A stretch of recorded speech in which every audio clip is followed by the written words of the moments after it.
좀 길지만 우리 교독하겠습니다. 마태복음 6장 19절에서 34절까지 제가 먼저 한 절 읽고 여러분 한 절 교독하겠습니다. 너희를 위하여 보물을 땅에 쌓아두지 말라. 거기는 좀과 동록이 해하며 도둑이 구멍을 뚫고 도둑질하느니라. 오직 너희를 위하여 보물을 하늘에 쌓아두라. 거기는 좀이나 동록이 해하지 못하며 도둑이 구멍을 뚫지도 못하고 도둑질도 못하느니라. 내 보물 있는 그곳에는 내 마음도 있느니라. 불이니 그러므로 내 눈이 성하면 온몸이 밝을 것이니 눈이 나쁘면 온몸이 어두울 것이니 그러므로 내게 있는 빛이 어두우면 그 어두움이 얼마나 더하겠느냐. 한 사람이 두 주인을 섬기지 못할 것이니 혹 이를 미워하고 저를 사랑하거나 혹 이를 중히 여기고 저를 경히 여김이라. 너희가 하나님과 재물을 겸하여 섬기지 못하느냐. 그러므로 내가 너희에게 이르노니 목숨을 위하여 무엇을 먹을까 무엇을 마실까 몸을 위하여 무엇을 입을까 염려하지 말라. 목숨이 음식보다 중하지 아니하며 몸이 의복보다 중하지 아니하냐. 중에 새를 보라. 심지도 않고 거두지도 않고 창고에 모아 들이지도 아니하되 너희 하늘 아버지께서 기르시나니 너희는 이것들보다 귀하지 아니하냐. 너희 중에 누가 염려함으로 그 키를 한 자라도 더할 수 있겠느냐. 또 너희가 어찌 의복을 위하여 염려하느냐. 들의 백합화가 어떻게 자라는가 생각하여 보라. 수고도 아니하고 길쌈도 아니하냐. 그러므로 내가 너희에게 말하노니 솔로몬의 모든 영광으로도 입은 것이 이 꽃 하나만 갖지 못하였느니라. 오늘 이따 내일의 어군이에 던져지는 들풀도 하나님이 이렇게 입히시거늘 하물며 너희일까 보냐. 믿음이 적은 자들아. 그러므로 염려하여 이르기를 무엇을 먹을까 무엇을 마실까 무엇을 입을까 하지 말라.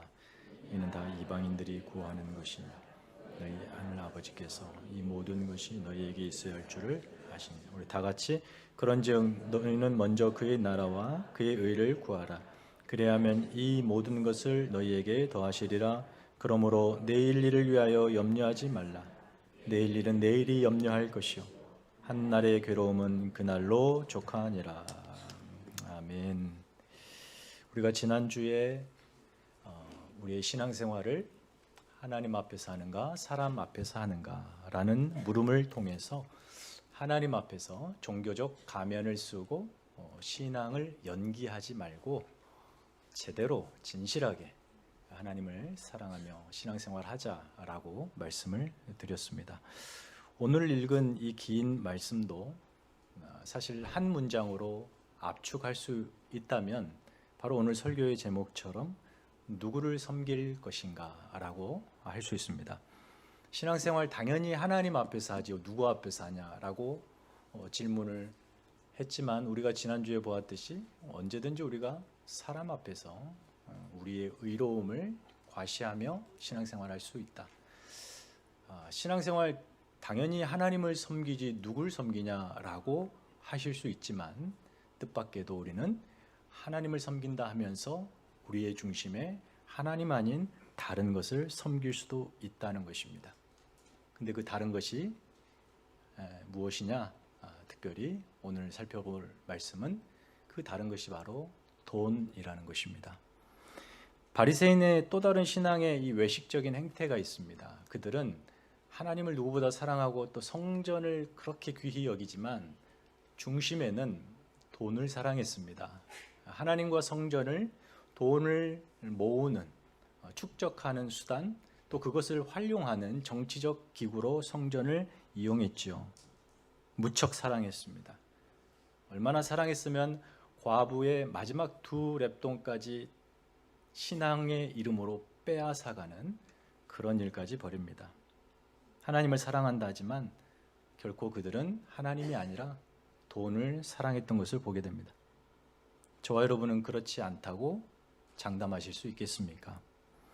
혹시 신앙생활 최고의 목적이 하나님이 아니라 하나님을 이용하여 여러분의 욕망과 탐심을 채우려 하지 않습니까? 돈을 열망하고 있지는 않습니까? 굉장히 센시티브한 문제가 되겠습니다. 성경이 사실 돈 자체를 악하거나 부정적으로 말하고 있지는 않습니다. 왜냐하면 이 돈은 그저 물질이기 때문입니다. 악한 것도 아니고 선한 것도 아니에요. 하지만 이 돈을 우리가 사람이 어떻게 생각하느냐에 따라서 그에게의 의미는 엄청나게 달라지는 것이 또 돈이기도 합니다. 세상 어떤 물질 중에서도요, 성경에서 하나님과 동등하여 그 옆에 두는 물질은 유일하게 돈이 유일합니다. 물질로서 말이죠. 우리는 그저 이 물질에 불과한 돈을 하나님의 자리에 올려둘 수 있을 만큼 그 돈의 매력을 느낍니다. 신앙생활 겉으로는 하나님을 섬긴다라고 하지만 속으로는 돈을 사랑하며 돈을 섬길 수 있다 이 말이죠. 어느 날 소유가 많을수록 그것이 행복의 척도가 되고 돈이면 무엇든 다 할 수 있다라고 하는 것이 하나의 종교적 신념이 되어가지고 세계관을 지배하고 있습니다. 어딜 가도 돈이 부리는 마성과 매력이 장난이 아닙니다.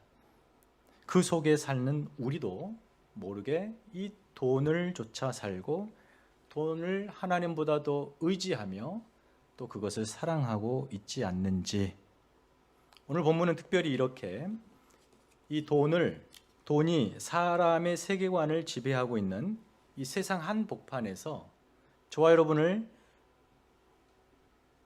그들의 세계관의 대항적인 세계관으로 하나님 나라 백성으로 이렇게 부르시고 또 우리가 하나님의 나라 백성으로 산다는 것이 어떤 의미인지를 주는 그 의미에 큰 도전을 주는 본문의 말씀입니다. 오늘 본문은 예수님께서 제자들에게 의미가 같은 두 가지 질문으로 시작하고 있습니다. 19절에 너희를 위하여 보물을 땅에 쌓아두지 말라. 20절에 너희를 위하여 보물을 하늘에 쌓아두라. 하나는 부정명령이고 하나는 긍정명령이죠. 근데 이 두 명령은 사실 본질상 같은 말이에요. 그런데 이 두 명령에 두 개의 대항되는 세계관이 담겨 있습니다. 하나는 세상의 세계관이요, 다른 하나는 하늘나라 세계관입니다. 세상의 세계관은 자신을 위해 보물을 땅에 쌓는 것, 그래서 인생의 참된 행복과 의미가 바로 이 물질을 쌓아야 얻을 수 있다라고 생각하는 관념이 이 세상의 세계관이고, 반면 하나님 나라 세계관은 자신을 위하여 보물을 하늘에 쌓는 것, 곧 인간의 참된 행복과 가치가 보물을 하늘에 쌓는 데 있다라고 믿는 세계관이 하나님 나라 세계관이에요. 완전히 두 나라는 상반됩니다. 세계는 상반돼요. 이 두 세계관을 비교해 볼 때 가장 큰 차이는 우선 보물을 쌓는 장소가 다릅니다. 하나는 땅이고 하나는 하늘이죠. 보물을 쌓는 결과도 다릅니다. 땅에 보물을 쌓으면 거기에는 좀과 동록과 도둑이 있습니다. 동록이라고 하는 것은 당시 구리가 동전으로 사용되었기 때문에 구리에 피는 곰팡이나 녹슬게 하는 그거죠. 그래서 그것들이 쌓아둔 보물을 헛되게 만드는 거예요. 사라지게 만드는 거예요. 반면 하늘에 쌓으면 거기에는 그런 것들이 없기 때문에 쌓아진 보물이 영원해진다. 쉽게 말하면 보물을 땅에 쌓는 것은 헛되고 하늘에 쌓는 것은 유익하고 영원하고 가치 있다 이 말이죠. 보물을 쌓는 방식이 있습니다. 그런데 방식은 동일해요. 어디에다 쌓든지 그 사람의 태도를 보면 온 정성을 다해 보물을 쌓습니다. 그래서 예수님 말씀하죠. 보물이 있는 곳에 마음이 있기 때문에 그렇게 하는 거예요. 땅에 보물을 쌓는다, 이것을 우리는 쉽게 이해할 수 있습니다. 열심히 돈을 벌고 모으는 삶이에요. 그 자체가 뭐가 잘못입니까? 그러나 좀 더 본질적으로 들여다봤을 때 돈에 대한 태도의 문제를 꼬집고 있습니다. 다시 말해 돈을 인생의 최우선으로 두고 사는 삶을 말하고 있어요. 일반적으로 여러분이 재산을 모으고 저축을 하고 미래의 장래를 준비하여 이러이러한 계획 속에 투자하고 저축하는 그것을 싸잡아 잘못됐다라고 말하는 건 절대 아니에요. 핵심은 돈을 최고로 여기는 삶의 태도입니다. 이때 보물은 돈이며 그 돈으로 살 수 있는 모든 것이 보물이 됩니다. 그렇다면 하늘의 보물을 쌓는다는 것은 무슨 뜻일까요? 쉽게 여러분이 교회에 헌금을 많이 하라 그 말일까요? 먼저 하늘에 쌓일 수 있는 보물이 무엇일까요? 분명 땅에 쌓는 보물인 돈과는 다른 것일 것입니다. 안타깝게도 이것이 같다라고 말했던 교회사 역사가 있지요. 중세 카톨릭의 면죄부를 판다든지 보상 교리 같은 것들이 이 땅에서 교회에 헌금 많이 하면 천국에서도 다른 지위와 영광을 누린다. 거짓 가르침으로 사람들을 현혹한 때가 있었습니다. 여기에 하늘에 쌓는 보물은 그런 물리적인 돈이 아닙니다. 세상 사람들이 가장 우선순위를 두고 마음을 쏟는 것이 돈이라면 하나님의 백성이 가장 우선순위를 두고 그의 마음을 쏟는 것이 무엇이냐는 거죠. 무엇이겠습니까, 여러분? 돈 대신 우리가 그토록 마음을 쏟아 열정을 다하여 우리의 중심에 두는 것 뭐겠습니까? 하나님입니다. 하나님입니다. 그런데 아직 하나님이 보물이다라는 것은 아니에요. 물질적 세계관, 로마와 유대교의 물질적 세계관이 압도하고 있는 그곳에서 신앙생활 했던, 자라왔던 지금 예수 앞에 있는 제자들, 그들에게 바로 이 하늘에 쌓는 보물을 이야기할 때 이 제자들이 궁금했을 것입니다. 이들도 잘 몰랐을 거예요. 그게 무엇인지. 제자들이 모를 때마다 예수님이 친절하게 꺼내주시는 것이 있죠. 그게 바로 비유입니다. 22절, 23절의 비유죠. 눈은 몸의 등불이다. 눈이 성해야 온 몸이 밝고 눈이 나쁘면 온 몸이 어둡다. 갑자기 눈의 비유를 들고 계십니다. 근데 갑자기 등장하는 것 같지만 대단히 적절한 비유죠. 눈이 밝아야 무엇이 참된 보물인지 보게 된다. 이 말씀입니다. 눈이 밝아야. 돈이 최고라며 평생 돈에 마음을 얹고 돈을 쫓아 살아가는 세상 사람들의 눈은 어둡다라는 거예요. 하지만 눈이 밝으면, 하나님 나라를 보면, 그 세계관 안으로 들어오면 눈이 열리어 하늘에 쌓이는 보물이 무엇인지 비로소 보게 된다는 겁니다. 그래서 그것에 마음을 쏟게 된다는 거예요. 전혀 다른 세계관이에요. 지금 예수님께서 제자들에게 자신에게 불러 너희는 저들과 다르게 살아야 된다. 도덕적으로, 윤리적으로 저들과 좀 차별 두고 살아야 된다. 이런 차원이 아니라 전혀 다른 세계관을 이 제자들의 심령 내면에 창조하고 계신 거예요. 그게 하나님 나라 세계관이에요. 세상 사람들은 결코 볼 수 없는, 그러나 제자들은 볼 수 있는 영적인 시력, 예수 안에 있는 하나님 나라 세계관으로만 볼 수 있는 대단히 가치 있는 것들, 그것들이 보물인 거예요. 항상 있고 변하지 않으며 소멸하지 않고 천국에서도 영원히 된 것, 그런 보물들. 세상 사람들이 돈을 최고로 생각하는 이유는 뭡니까? 돈으로 원하는 것을 살 수 있기 때문이잖아요. 우리가 하나님을 최고의 가치, 최고의 우선으로 두었을 때 그것 때문에 발생하는, 그래서 보이기 시작하는 하나님 나라의 보물들이 있다는 거예요. 하나님을 내 인생 최고의 가치로 두고 오직 하나님만 섬기며 살아갈 때 그 결과로 보고 경험되는 모든 것, 이것들이 하나님 나라 보물이라는 겁니다. 전에는 보이지 않았습니다. 그러나 예수 안에 들어와 보니 이제 보입니다. 하나님 안에서 경험하는 모든 가치들, 소멸하지 않는 것들, 영원한 것들 무엇입니까? 믿음이죠. 사랑이고 소망이며 기쁨이고 평안이며 서로 섬기는 교제요. 이런 것들, 세상의 돈으로 살 수 없는 것들, 그런 가치들을 마음에 두고 하나님을 적극적으로 사랑하는 삶이 결국은 하늘의 보물을 쌓는 삶이다. 이렇게 말씀하시는 거죠. 이때 여러분이 가진 물질, 시간, 재능, 그거 자체는 하늘에 쌓는 보물은 아닙니다. 그러나 그것을 통해 보물을 살 수 있습니다. 오해하지 않기를 바랍니다. 여러분이 물질을 가졌습니다. 근데 그 물질을 가난한 자를 돕습니다. 섬김이죠. 그랬을 때 물질은 하늘에 쌓이는 보물이 아니지만 그것으로 산 섬김이라고 하는 것은 하늘에 쌓이게 됩니다. 여러분이 가진 시간과 재능이 있습니다.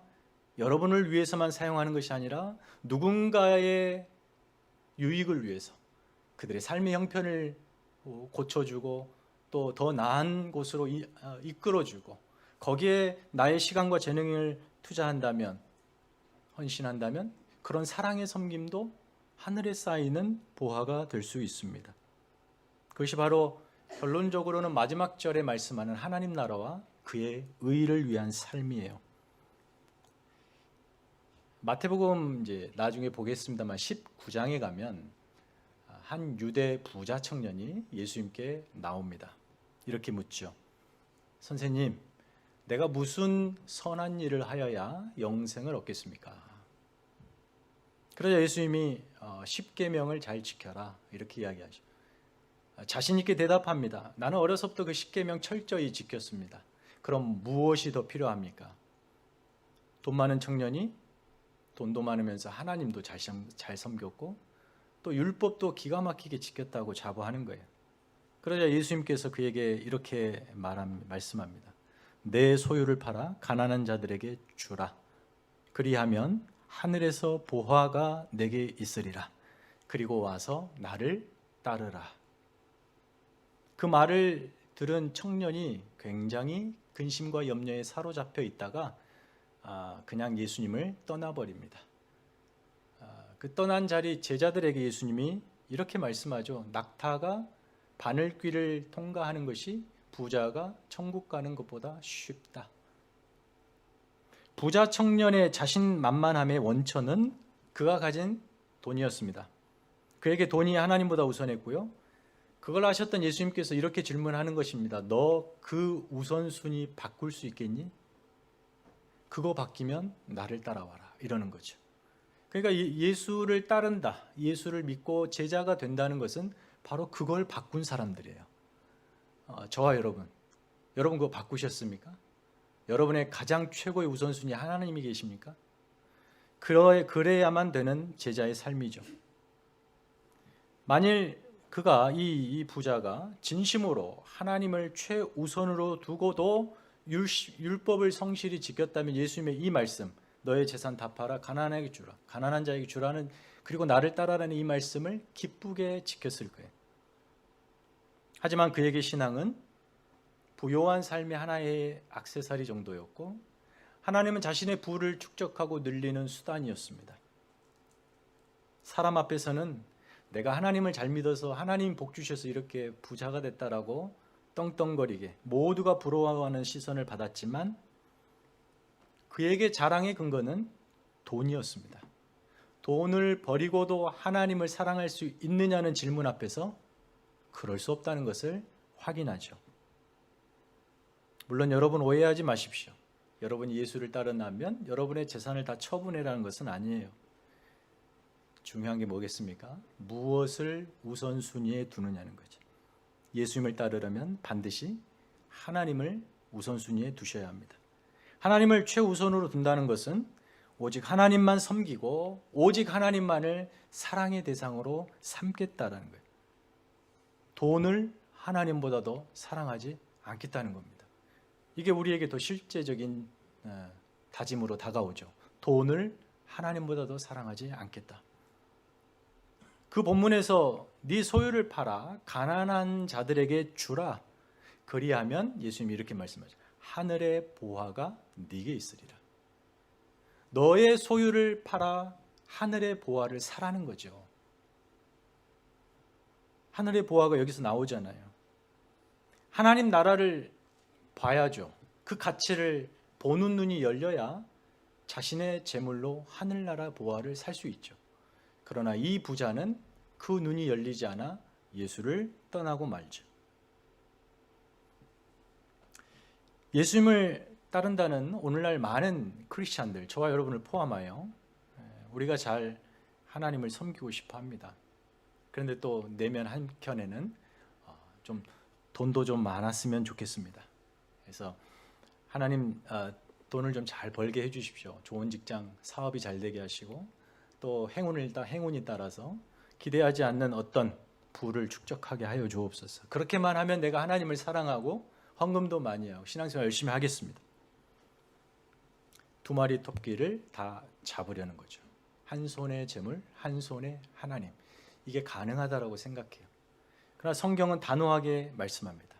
돈과 하나님을 같이 섬길 수 없다.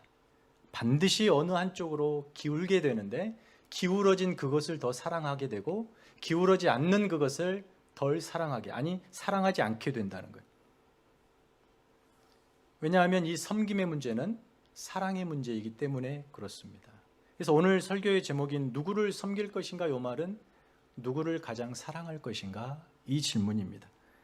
돈을 사랑하면서 하나님을 사랑할 수 없고 하나님을 사랑한다는 자가 돈을 더 사랑할 수 없는 일이죠.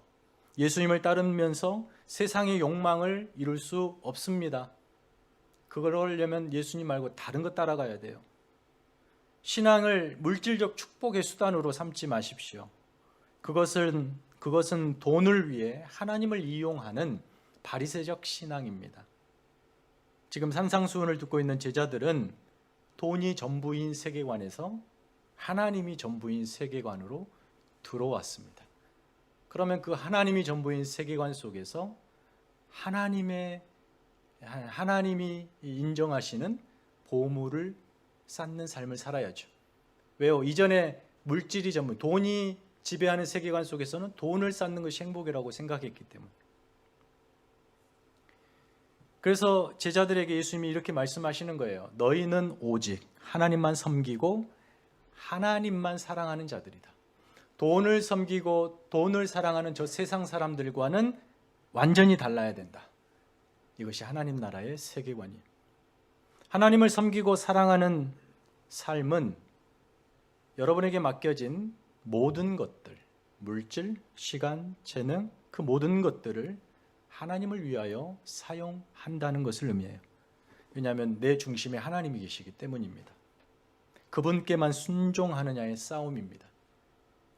그분의 자녀로 그 하나님께만 충성할 수 있느냐는 질문이죠.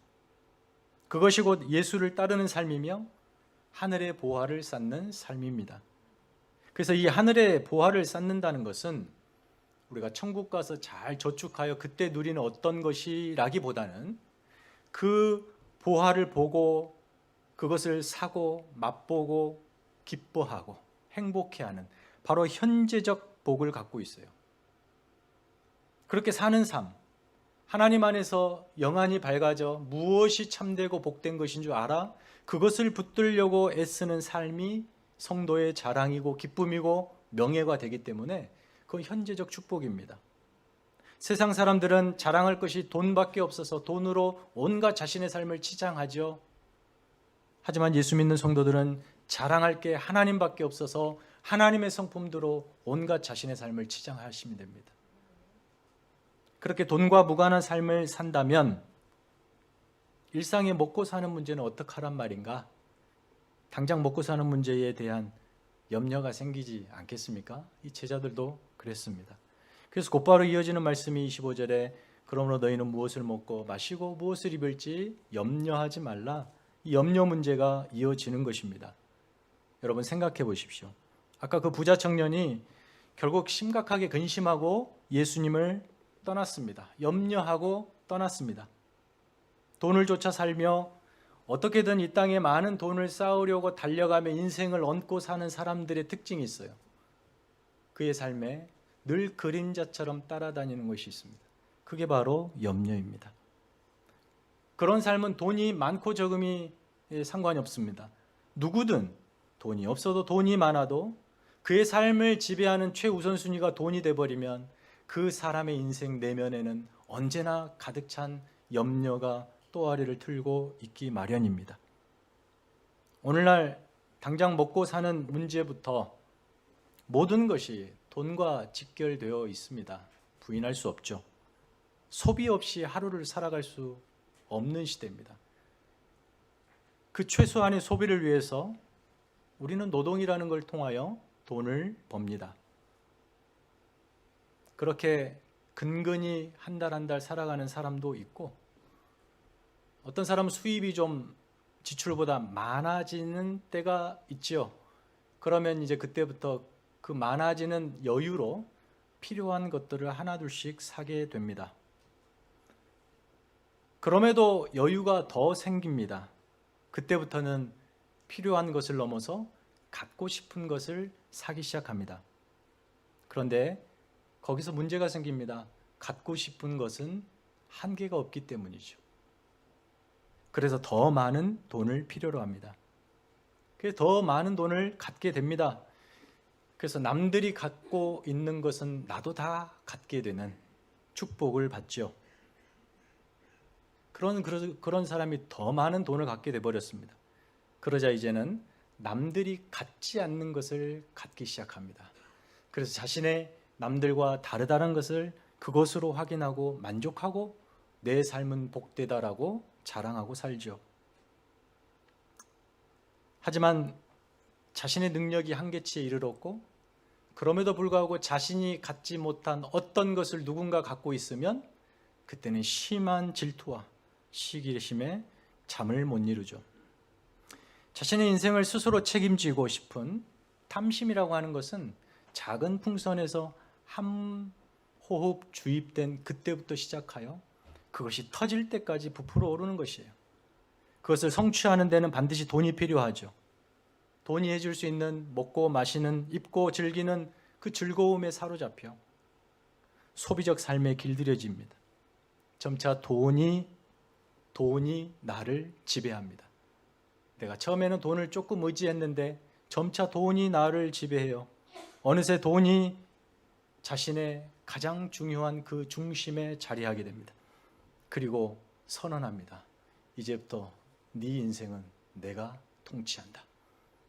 돈의 노예가 됩니다.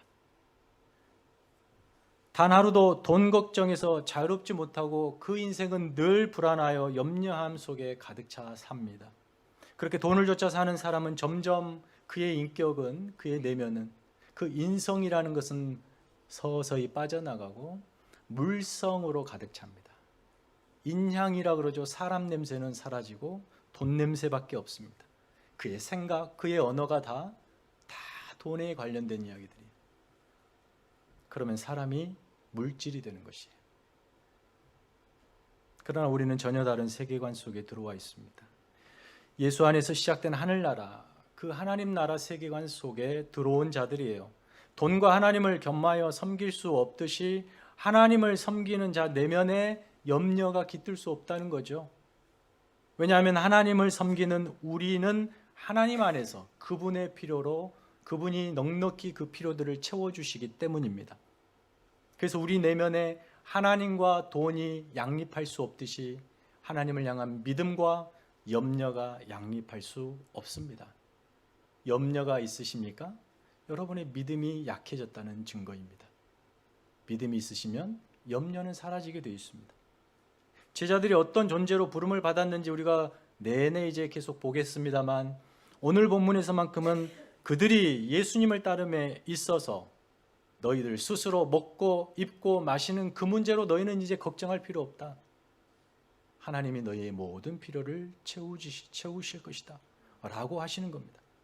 그렇다면 여러분, 그 제자들, 예수 안에 그렇게 부름받은 제자들은 이제 앞으로 어떤 어려움 없이 그의 인생이 탄탄대로 만사형통이라는 말씀일까요? 그렇지 않습니다. 돈 한 푼 없어도 돈과 무관하게 이제 너희들은 살 수 있다, 그 말일까요? 그것도 아닙니다. 무슨 말입니까? 이제 너희는 돈을 섬기며 살지 않아도 된다, 그 말이죠. 왜요? 그 돈의 자리에 하나님이 계시기 때문에. 돈을 섬길 때 그 돈이 자신의 인생을 책임진다는 믿음이 있잖아요. 여러분 그 경험 해보셨잖아요, 그죠? 돈을 제일 중요하게 생각하면 돈이 그 돈이 내 인생 책임진다는 확신이 있습니다. 저만 해본 것 같은데 진짜 그렇습니다. 자, 그런 것처럼 여러분, 하나님을 섬길 때, 여러분 하나님 섬길 때 그 믿음 없으세요? 내가 하나님을 중심에 두고 살아갈 때 하나님이 내 인생 책임진다 라고 하는 확신 말이죠. 돈을 섬기며 사는 인간과 돈이 얼마나 그렇게 끈끈하게 묶여 있습니까? 그 돈과 사람이 일체가 되죠. 그것처럼 우리가 하나님을 중심에 모시고 살 때 여러분과 하나님이 하나가 되는 겁니다. 그래서 그 관계를 아버지와 자녀의 관계로 말씀하고 있어요. 아버지와 자녀 말이죠. 그 관계로 단단히 묶이게 됩니다. 그래서 아버지가 자녀에게 책임을 다하십니다. 자녀의 필요를 돌보십니다. 그러므로 우리는 목숨을 위해 무엇을 먹고 마실까? 몸을 위해 무엇을 입을까 걱정할 필요 없습니다. 무엇을 마실까, 먹을까, 무엇을 입을까, 이런 것보다 더 중요한 목숨과 몸을 하나님께서 책임지고 계시기 때문입니다. 공중의 새를 봐라. 심지도 않고 거두지도 않는데 하나님이 그를 먹이신다. 하물며 너희일까 보냐 이 믿음이 작은 자들아. 예수님의 말씀이 그렇습니다. 어떤 삶의 형편 속에서 하나님이 우리의 아버지가 되신다. 이 사실은 변함이 없습니다.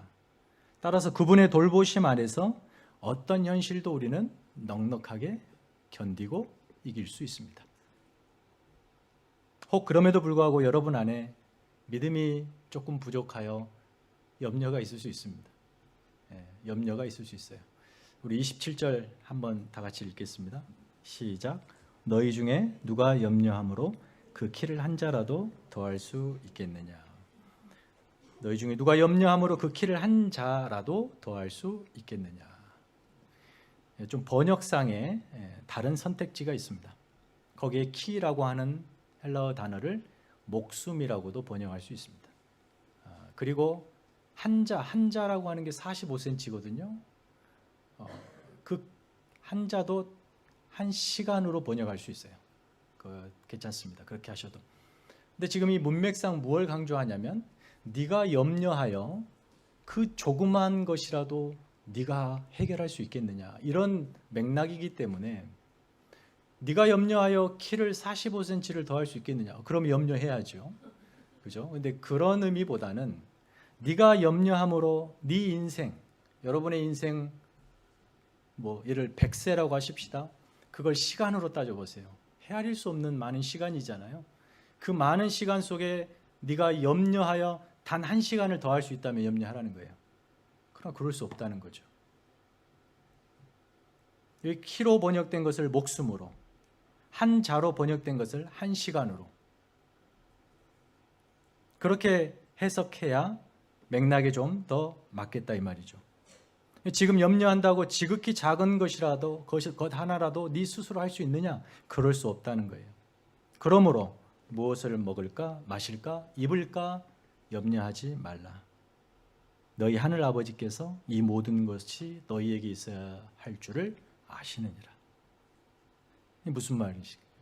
염려에 붙들려 오늘을 실패하지 말고 하나님을 온전히 신뢰함으로 너의 오늘의 삶에서 하나님 나라와 그 의를 보고 그것에 전적으로 헌신하여 너의 오늘을 하늘의 보화를 쌓는 오늘이 되어라.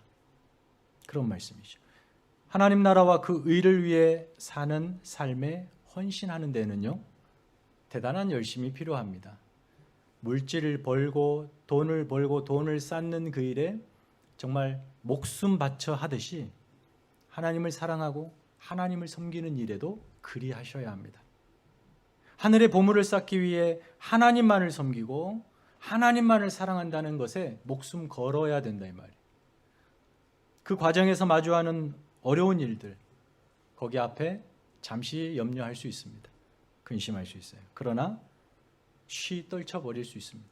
왜냐하면 하나님께서 우리를 책임지시기 때문입니다. 기억하십시오.